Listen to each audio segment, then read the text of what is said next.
है गाइस, स्वागत है आप सभी का द मास्टर साहब पे। और एक वैकेंसी आई है गवर्नमेंट इंजीनियरिंग कॉलेज मधुबनी के लिए। पोस्ट है हमारा गेस्ट असिस्टेंट प्रोफेसर या गेस्ट टेक्निकल असिस्टेंट। इस दो पोस्ट के लिए वैकेंसी आई है। इस पूरे वैकेंसी को हम लोग पूरे डिटेल में देखेंगे 3 पार्ट्स में। फर्स्ट पार्ट हमारा ये होगा जिसमें क्या डॉक्यूमेंट्स हमें चाहिए इस इंटरव्यू के लिए। दूसरा कि कब इंटरव्यू होगा, किन किन पोस्टों के लिए होगा। और तीसरा कि इनकी क्या नियम और क्या शर्तें हैं जिसके बिना पे ये वैकेंसी आई है, जिस पे ये बहाली होगी। तो सबसे पहले आते हैं फर्स्ट पार्ट में। फर्स्ट पार्ट में देखिए कि ये जो गवर्नमेंट इंजीनियरिंग कॉलेज है मधुबनी का, ये अभी आपका जो कैंपस है दरभंगा कॉलेज ऑफ इंजीनियरिंग का, जो दरभंगा में मब्बी में मौजूद है, वहाँ पे ये चल रहा है। जिसका ईमेल आईडी यहाँ पे दे दिया गया dcedbg@rediffmail.com। अब ये पोस्ट है हमारा guest assistant professor guest technical assistant का। एडवर्टीजमेंट नंबर यहाँ पे दिया हुआ है। अब जो गवर्नमेंट इंजीनियरिंग कॉलेज मधुबनी है, ये आपका वॉक इन इंटरव्यू कंडक्ट कर रहा है। मैंने जैसा कि बताया, गेस्ट असिस्टेंट प्रोफेसर और गेस्ट टेक्निकल असिस्टेंट के लिए, जिसमें बहुत सारे डिपार्टमेंट्स हैं, सब्जेक्ट हैं। और ये जो करंट एकेडमिक सेशन है जो अभी स्टार्ट होने वाला है, उसके लिए पूरी बहाली प्रक्रिया चल रही है।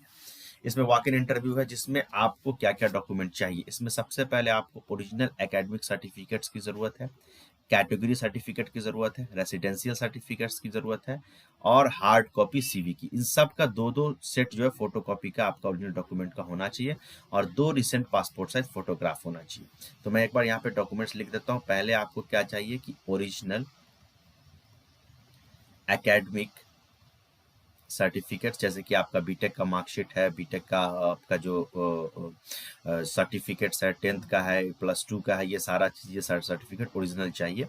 ठीक है, वो होना चाहिए। दूसरा आपका कैटेगरी सर्टिफिकेट्स जो है आपका, ये होना चाहिए। कैटेगरी सर्टिफिकेट ये भी आपका होना चाहिए। तीसरा आपका क्या है, रेसिडेंशियल होना चाहिए। रेसिडेंशियल होना चाहिए कि आप बिहार के हैं या नहीं, ताकि उसी हिसाब से आपको आरक्षण मिले या कैटेगरी के हिसाब से। चौथा आपका सीवी। ठीक है, और पांचवा आपका फोटो। फोटो आपका 2 पीस होना चाहिए, और इन सब का आपको 2 सेट बनाना है फोटो कॉपीज। ठीक है, तो ये सारा डॉक्यूमेंट्स आपको चाहिए इस पोस्ट पे इंटरव्यू देने के लिए। अब बात करते हैं कि इसमें इंटरव्यू किन किन पोस्ट के लिए। सबसे पहला सिविल इंजीनियरिंग के लिए है। ठीक है, मैकेनिकल के लिए, इलेक्ट्रिकल के लिए, फिजिक्स के लिए है, मैथमेटिक्स के लिए, केमिस्ट्री के लिए भी है।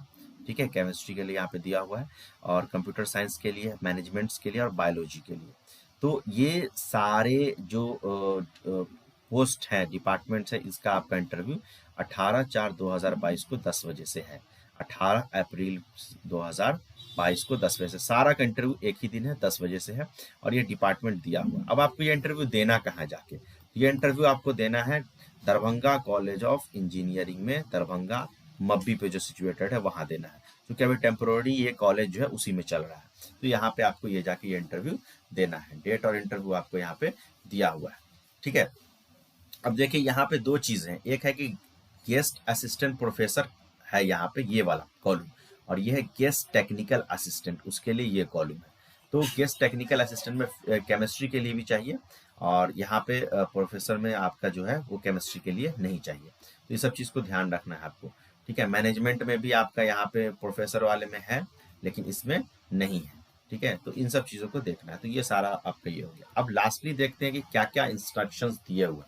तो सबसे पहले कि इसेंशियल क्वालिफिकेशन जो ज़रूरत है, वो आपका AICT, UGC या DST नॉर्म्स के हिसाब से ही होगा। दूसरी जो सबसे इंपॉर्टेंट चीज़ है, अगर आपके पास PhD है और आप गेट क्वालिफाइड कैंडिडेट हैं, तो सबसे पहले आपको वरीयता दी जाएगी। मतलब कि अगर 10 लोग मौजूद है, उसमें से 2 लोग के पास PhD और गेट क्वालिफाई है, तो पहले उनको मौका मिलेगा, आपको नहीं मिलेगा। अगर रिटायर्ड टीचर हैं तो उनको भी प्रीफरेंस पहले मिलेगा, आपको नहीं मिलेगा।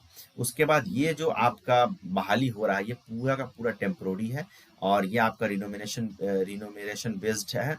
ठीक है, और रिनोमिनेशन जो होगा गेस्ट असिस्टेंट प्रोफेसर का या टेक्निकल असिस्टेंट का, वो जो सरकार ने नियम बना रखे हैं, जो उनका गवर्नमेंट ऑफ बिहार का, उसी के हिसाब से आपको मिलेगा। उसके बाद संस्था के पास ये राइट है कि वो कभी भी आपका ये जो एडवर्टीजमेंट दिया गया है, जिसके लिए आप इंटरव्यू दे रहे हैं, इसको आपको किसी भी कारणवश से वो वापस ले सकती है, किसी भी कारण से। ठीक है, उसके बाद जो सर्विस है गेस्ट असिस्टेंट प्रोफेसर का या गेस्ट टेक्निकल असिस्टेंट का, वो आपका टर्मिनेट होगा बिना किसी नोटिस का। वो नोटिस वगैरह नहीं दिया जाएगा अगर आप अनसेटिस्फैक्ट्री काम कर रहे हैं, और आप कोई क्लेम भी नहीं कर सकते इसके रिगार्डिंग कि नहीं हमने ऐसा नहीं किया, तो वो कभी भी आपको वहां से हटा सकते हैं। ठीक है। उसके बाद जो अभी आप इंटरव्यू देने जाएंगे उसके लिए टीए कुछ भी आपको नहीं मिलेगा, और जो भी रिजर्वेशन है आपका वो जो बिहार सरकार ने बना रखे हैं, स्टेट गवर्नमेंट का रूल है, उसके हिसाब से आपको मिलेगा। ठीक है, तो ये आपका कुछ इंपॉर्टेंट इंस्ट्रक्शंस है, ये प्रिंसिपल जीसी मधुबनी की तरफ से ये आपका वैकेंसी निकाला गया है। तो जो लोग इंटरेस्टेड हैं जरूर जाएं, इंटरव्यू दें, देखें कि वहाँ पे क्या संभावनाएं बनती हैं। Thank you very much.